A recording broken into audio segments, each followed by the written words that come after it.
Et bienvenue sur les capsules acousmatiques d'Octandre sur Radio Douve.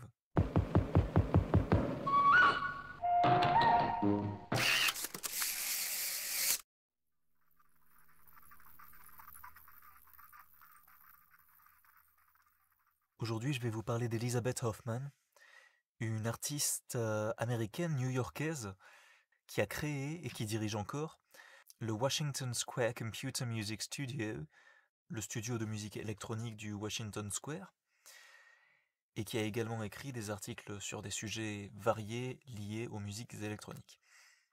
Alors la pièce dont je vous parle aujourd'hui, elle s'appelle Alchemy, comme alchimie. Elle a été composée en 1996 pour le label Empreinte Digitale, donc pour un concert à l'époque en 97 et pour la sortie du CD Miniature Concrète en 1998, un CD dont on a déjà parlé dans les capsules et sur lequel on reviendra encore. La pièce Alchemy, donc, elle a été composée à partir de 3 extraits sonores qui ont été le point de départ et à partir de manipulations informatiques sur les logiciels C-Sound et Super Vocodeur de phase, à partir d'extraits sonores donc de clavecin.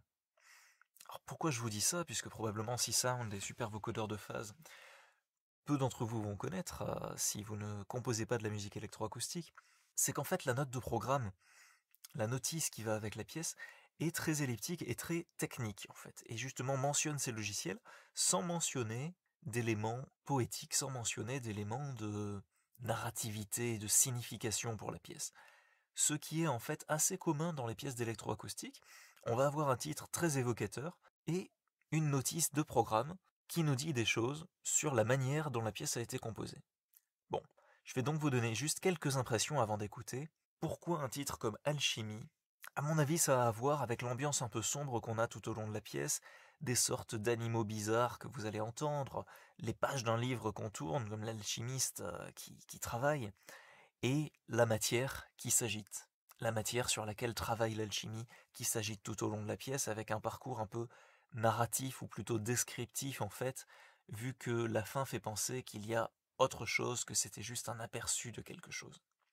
Sur ce, je vous souhaite une bonne écoute, c'est donc Alchemy d'Elizabeth Hoffman.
C'était Alchemy d'Elizabeth Hoffman, et je vous dis maintenant à la semaine prochaine pour une nouvelle capsule acousmatique.